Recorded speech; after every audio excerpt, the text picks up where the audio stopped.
नमस्कार दोस्तों, आपका हमारे चैनल पर बहुत-बहुत स्वागत है। दोस्तों, आज मैं आपके लिए कुछ 12वीं फिज़िक्स के बहुत महत्वपूर्ण प्रश्न लेकर आया हूँ। इन प्रश्नों को आपको अपने सिलेबस से पहले प्रेफ़रेंस देनी है।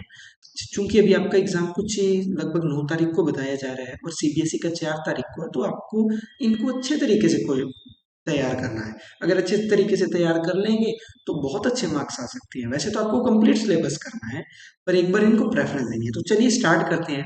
देखिए, जिसमें से पहले 4 नंबर का आएगा, मैं वो करवा देता हूँ। पहले 7th चैप्टर में से 4 मार्क्स का बड़ा आता है, तो जो 7th है उसकी बात कर लेते हैं। पहले मैं आपको करवाता हूँ इम्पोर्टेंट क्वेश्चन। क्वेश्चन नंबर 1 इस 7th का ये रहेगा, आपको एलसीआर आना चाहिए। अच्छे तरीके से एलसीआर कर लें। एलसीआर पेपर में 101% आने के चांसेस हैं। एलसीआर पेपर में आता है। इसमें भी क्या करें, सबसे पहले तो आपको जो जेड है, इम्पीडेंस जिसे बोलते हैं, वो आपको पता होना चाहिए क्या होता है। जेड कैसे फाइंड करना है, आपको इसका फेजर आना चाहिए किस तरीके से। अगर ये वीएमआर है, ये वीएमएल है और ये छोटा वीएमसी है, तो ये वीएमएल माइनस वीएमसी, तो कुछ इस तरीके से ये मेरा वीएमएल सी आर आ जाएगा अंडर द रूट इसका स्क्वायर प्लस इसका स्क्वायर, और cos 90 तो वो जीरो हो जाता है। ठीक है, तो अभी मैं डिटेल में नहीं करवा रहा, आपको सिर्फ थोड़ा बता रहा हूँ इस तरीके से। टेन फाई आना चाहिए अच्छे तरीके से निकालना। एक्सएल एक्ससी और आर का फॉर्मूला पता होना चाहिए, मोस्ट इंपॉर्टेंट है। ठीक है, जैसे इसका ओमेगा एल हमने पुट कर लेते हैं, इसका 1/ओमेगा सी हो जाता है, R is equal to V by I होता है। तो ये कि अच्छे क्वेश्चन हैं, इसमें से क्वेश्चन पूछा जा सकता है। ठीक है, तो पहली चीज तो इसमें से ये रहती है। अब आइए, अब आपको मैं थोड़ा सा एक बात और बता रहा हूँ। क्या, देखिए एक मिनट, इसको थोड़ा रफ कर लें।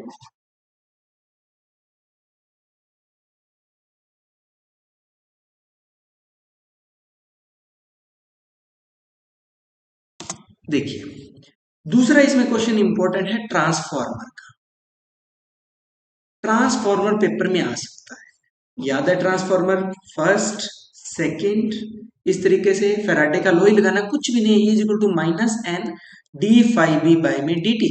इसको पहले में सभी पे पी पी लगा देना, सेकंड इसमें एस एस लगा देना, क्योंकि ये प्राइमरी कॉइल है, ये सेकेंडरी कॉइल है। तो E P is equal to minus N P, देखिए फ्लक्स तो एक ही बात है, इसका निकलेगा, इससे प्रभावित होगा, तो डी फाई बी बाई में डी टी। इसी तरीके से E S secondary minus N S D phi B by में डी टी, डिवाइड कर दो।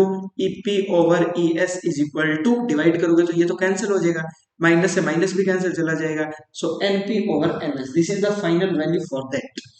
सो यहां से क्वेश्चन भी बनता है। ठीक है, फिर इसके देखिए, अगर यहाँ कोई भी लॉस नहीं हो, मैं देखिए बहुत शॉर्ट में करवा रहा हूँ क्योंकि टाइम अपने पास कम है।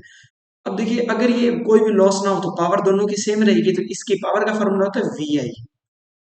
तो VPIP is equal to V S I S, तो इस तरीके से इसका भी फाइंड कर सकते हो, आईपी ओवर में आई एस। यहां से क्वेश्चन आएगा और एक न्यूमेरिकल आएगा, मैं पक्का कह रहा हूं न्यूमेरिकल आना ही आना है। न्यूमेरिकल आएगा, इसमें से इंपॉर्टेंट ये थोड़ा आपको याद रखना है। तो क्या पहला एक अच्छा क्वेश्चन क्या था, पहला ये था कि हम एलसीआर पढ़ें। दूसरा ये अच्छा क्वेश्चन है कि हम इसमें से ट्रांसफॉर्मर पढ़ें। ट्रांसफॉर्मर, इससे क्वेश्चन आपका आएगा।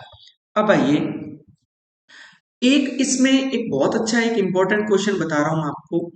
यहाँ एक न्यूमेरिकल आएगा कि V R M S is equal to V nought by the under root to.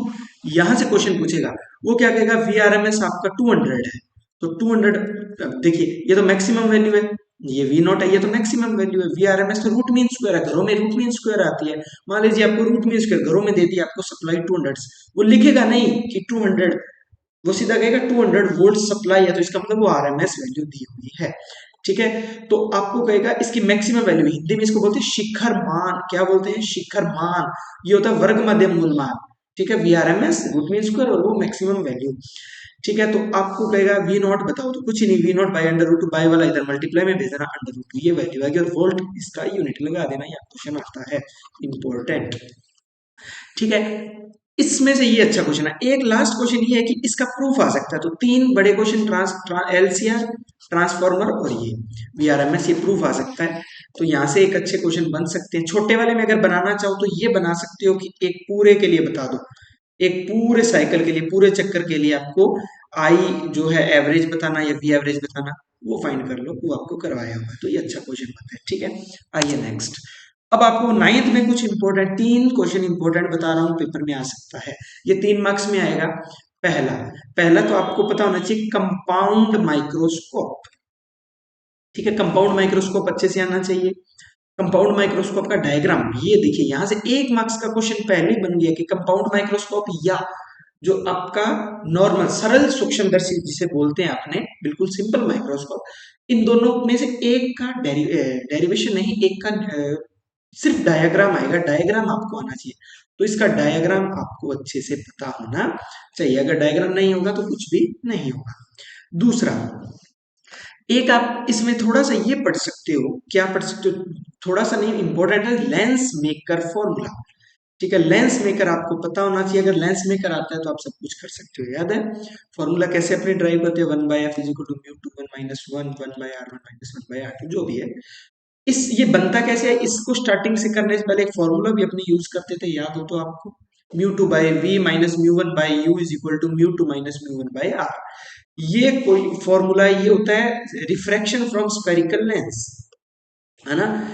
इन दोनों में से पेपर में आ सकता है कि गोलीय पृष्ठ से अपवर्तन और ये, तो लेंस मेकर फॉर्मूला आ सकता है, मैं पहले कह रहा हूँ इंपॉर्टेंट क्वेश्चन रहता है। तीसरा इसमें इंपॉर्टेंट ये रहता है, देखिए वैसे तो बहुत सारे अच्छे क्वेश्चन है पढ़ने के लिए, लेकिन इंपॉर्टेंट क्वेश्चन की अगर बात करें तो तीसरा ये रहेगा कि आपको ये पता हो कि जो कनकेव और कन्वेक्स है, अवतल दर्पण और उत्तल दर्पण, इन दोनों की दूरी सूत्र, मेन अवतल का पढ़ लें, उत्तल का तो इजी है, अवतल का पढ़ लें दूरी सूत्र यानी कि डिस्टेंस फॉर्मूला। डिस्टेंस फॉर्मूला अगर आपको आता है तो बस इस 3 क्वेश्चन को आप अच्छे से कर लें, पहला कंपाउंड, लेंस मेकर और ये 3 कर लें, ये इजी हो जाएगा आपके लिए कंप्लीट।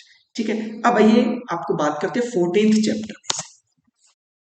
देखिए 14th चैप्टर का इंपॉर्टेंट क्वेश्चन पहला ये, और मोस्ट मोस्ट इंपॉर्टेंट यही बनता है। क्या बनता है 14th का, 14th का पहला बनेगा आपका कि आपको ये पता होना चाहिए कि पीएन जंक्शन जब फॉरवर्ड बायस हो और रिवर्स बायस हो, रट दें आ गया क्वेश्चन, पक्का आएगा। और अगर इसी के और में आएगा 101% ये क्वेश्चन बता रहा हूं, रेक्टिफिकेशन,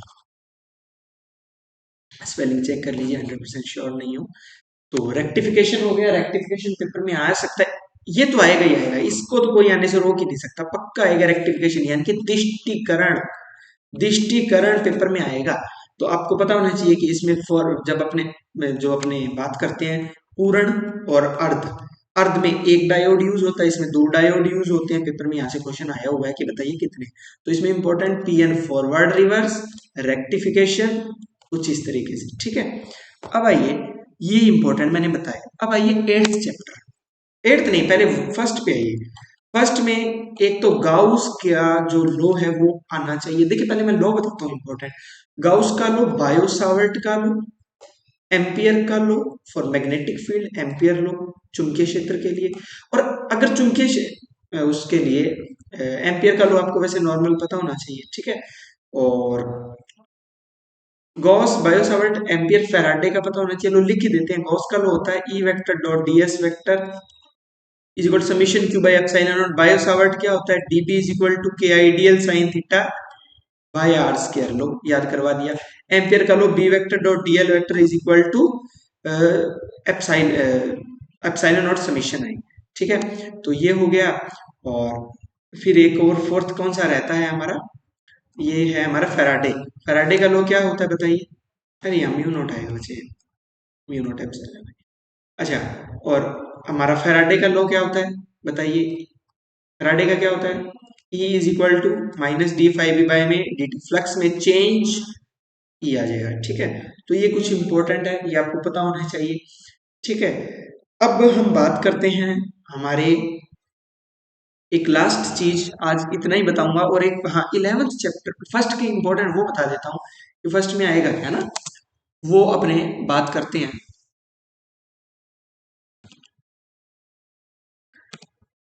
चलिए 1 मिनट में इसको थोड़ा रफ कर लूँ।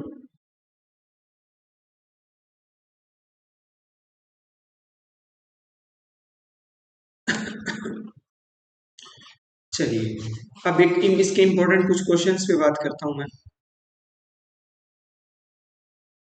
जैसे ये तो कुछ आपको वैसे सिंपल ही बता दिया मैंने। अब आइए, अब आपको मैं कुछ दो तीन इंपॉर्टेंट बातें बता रहा हूँ। क्या बता रहा हूँ देखिए, पहले पेन चेंज कर ले थोड़ा। पहले क्या, फर्स्ट चैप्टर में आ सकता है गाउस के लॉ की जो एप्लीकेशन है। एप्लीकेशन में सिर्फ दो इंपॉर्टेंट बता रहा हूँ, वो पढ़ ले। एक तो स्फीयर के लिए पहला, और दूसरा आप पढ़ दीजिए एल लेंथ की वायर के लिए। पेपर में यहाँ से आ सकता है, इन दो में से अगर कोई आएगा तो वही आएगा, ठीक है। तो ये हो गया। और एक आज का last important question 11th chapter में बता रहा हूँ। नील्स बोहर जो है, नील्स बोहर, उसकी जो पहली बात तो इसकी जो आप अभिग्रहितें पढ़ते हो, हाइपोथेसिस पढ़ते हो, उनको आपको याद करना है। और ब्रोगली की हेल्प से, डी ब्रोगली की हेल्प से नील्स बोर की सेकंड करवाना है। ये मैं कल करवाऊंगा आपको, और ये आती है पेपर में, ठीक है। ये इंपॉर्टेंट रहती है, अगर आप इसको पढ़ेंगे तो बहुत अच्छा होगा। क्योंकि बाय द वे वैसे तो इसके चांसेस रहते हैं, पिछले साल आया नहीं तो इस बार आएगा। तो अगर ये आ गई तो आपके मार्क्स अच्छे बन सकते हैं, ठीक है। एक आधी चीज आप ये भी कर सकते हैं कि, एक चीज और बता देते हैं आपको। देखिए, एक इंपॉर्टेंट चीज एक और बता दी जाती है।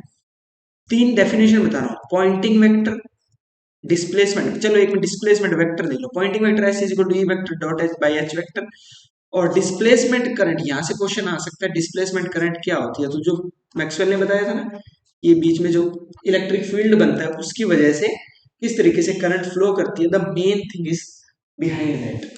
क्या होगा, बी वेक्टर स्पेसिफिकली इसके लिए डिस्प्लेसमेंट करंट का फॉर्मूला भी आपसे पूछा जा सकता है। या पॉइंटिंग वेक्टर, पॉइंटिंग वेक्टर में तो ये फॉर्मूला सिंपल है, S vector is equal to E vector by में एच वेक्टर, ठीक है। ये हमारा यहाँ क्या हो जाएगा, इलेक्ट्रिक फील्ड हो जाएगा। अच्छा, डिस्प्लेसमेंट करंट की बात कर रहे थे, I D is equal to, यहाँ एक इंपॉर्टेंट चीज याद रखनी है, एप्सिलॉन नॉट आता है, कहीं हम म्यू नॉट लिख देते हैं, उसकी वजह से क्वेश्चन गलत। प्रोबेबिलिटी होती है एप्सिलॉन नॉट डी फाई। अब यहाँ कहीं बी लिख देते हैं, वो भी नहीं, ई आएगा बायोमेट्रिक। ई क्यों आता है, क्योंकि यहाँ इलेक्ट्रिक फील्ड जनरेट होता है, इलेक्ट्रिक फील्ड जनरेट होगा तभी ये सब कुछ पॉसिबल होगा, ठीक है। तो I D is equal to epsilon naught D phi E by D T. Poynting vector मैंने S vector is equal to E by H बता दिया। अब कल की क्लास में हम कुछ और इंपॉर्टेंट चीजें देखेंगे, और आपके लिए इंपॉर्टेंट क्वेश्चन लाऊंगा। देखिए, साथ साथ में मैं रिपीट भी करवा रहा हूँ, आपको अच्छे तरीके से पढ़ना है, ठीक है। धन्यवाद। उम्मीद करता हूँ हर एक चीज